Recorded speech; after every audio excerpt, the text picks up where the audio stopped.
Kasih Ustadz Mursalin, moderator. Assalamualaikum warahmatullahi wabarakatuh.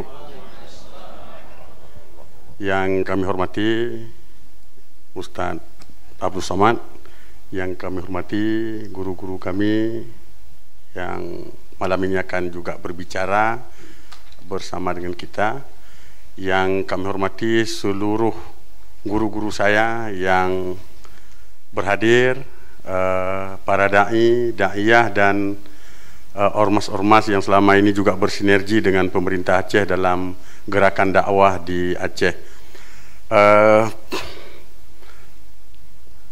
Dari waktu 5 menit yang diberikan sudah habis 1 menit, tinggal 4 menit. Memang agak rumit bicara 4 menit, tapi kalau bisa tuntas 4 menit itu hebat. Nah, mudah-mudahan bisa tuntas 4 menit. Saya hanya bicara 1 poin saja tentang dakwah perbatasan, karena memang gerakan Dinas Syariat Islam pemerintah Aceh mengawal dan menangkal hal-hal yang negatif, dalam tanda kutip pemurtadan tadi disampaikan di wilayah perbatasan. Saya kalah dengan Ustadz Abdul Somad. Saya ketika jadi kepala dinas pertama berjanji akan datang ke Pulau Banyak bersama dai-dai kita di Singkil, tapi sampai hari ini saya belum ke sana.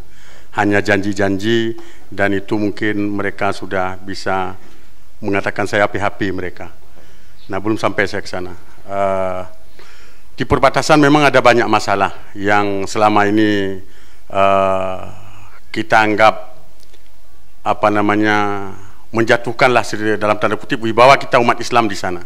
Kita melihat bahwa perkembangan umat agama lain di perbatasan itu sungguh sangat cepat.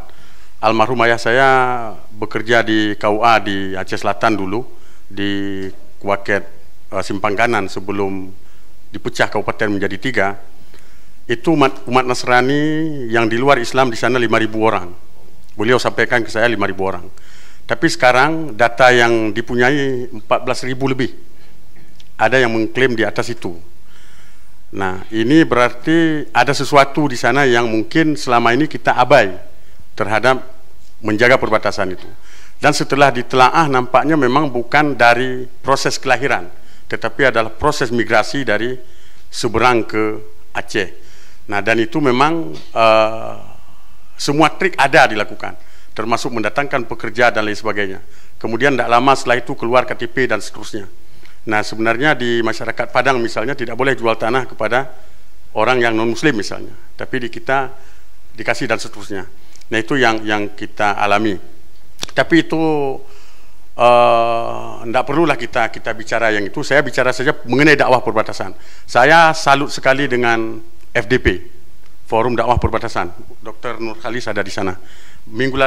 Dalam minggu ini kami baru berdiskusi tentang perbatasan, bagaimana menghadirkan dai di perbatasan, yang beliau sudah menyebutkan ada 11 desa butuh dai, dan dai kami sudah pernah kami tempatkan di situ, tapi tidak bertahan lama, dan kami mengantisipasi dai-dai yang tidak mau ke sana, kami tempel 2 dai di situ. Nah, itu juga sudah kami lakukan, karena memang posisinya susah. Ketika mereka naik ke atas, maka kalau hujan mereka tidak bisa pulang. Kalau mereka sampai di ujung jalan, mau naik hujan, mereka nggak bisa naik, dan seterusnya. Dan saya sudah sampai di situ, di Loser itu. Perjuangan di sana sungguh berat, dan saya yakin sekali kalau kita bersama, semua kita bersama, ini akan bisa teratasi. Nah, dalam diskusi minggu ini kami bersama Dr. Nur Khalis dan pengurus Masjid Oman ada di depan kita, kami sudah menggagas forum silaturahmi masjid kalau bisa. Nah, dai di perbatasan itu kalau di pemerintah Aceh ini, saya mohon maaf, ini mungkin lebih ya, kalau lebih ditegur saja. Nggak mungkin bisa 5 menit, nggak bisa. Nah, nggak bisa ini. Nah, karena di dai perbatasan kami baru saja tadi evaluasi tenaga kontrak pemerintah Aceh. Pemerintah Aceh akan terkurangi dana outsource-nya 1% tahun depan, 4 triliun uang tidak ada lagi di Aceh tahun 2023. Nah, oleh karena itu ada juga peraturan pemerintah yang mengatakan pemerintah tidak lagi mengangkat tenaga kontrak, tetapi mengangkat P3K itu, pegawai ASN P3K itu. Dan itu menjadi kendala. Saya sudah berjuang tadi. Dai saya 1 dicoret, dimerahkan karena umurnya 58. Nah, itu sudah ada kriterianya, 58 tidak boleh jadi dai. Lalu saya menyampaikan, Kalau dai, Pak, kalau dai itu makin tua makin dihormati. Jadi jangan dai 58 diberhentikan. Makin 58, 59 itu makin dihormati dia oleh masyarakat. Nah, oleh karena itu saya minta dai saya dipertahankan. Itu yang sudah 58, sudah merah itu. Memang nggak cukup dai kita 200 di sana. Kami sudah berdiskusi dengan Pak Dr. Nurkhalis dan beliau lah yang paling intens di sana. Dinas Syariat hanya berdoa-doa saja untuk beliau supaya dimudahkan segala urusannya. Beliau minta ini minta itu, tidak bisa yang kami berikan doa ke beliau. Kami menyampaikan ke beliau untuk menutupi dai di situ mungkin ini pandangan kami ketika berdiskusi. Masjid di Banda Aceh ini saya pikir masjidnya udah kaya-kaya, termasuk Masjid Raya Baitur Rahman Banda Aceh, kaya masjidnya. Tetapi manajemen masjid kita belum bagus. Kemarin kita menggagas kalau bisa masjid-masjid kaya di sini bisa memberikan 2 orang saja dai ke perbatasan, dan itu dengan gaji 3 juta saja, 6 juta sebulan, mungkin ada sekian puluh dai bisa kita turunkan ke lapangan, dan bisa dengan LC, dengan siapapun lah yang paham agama.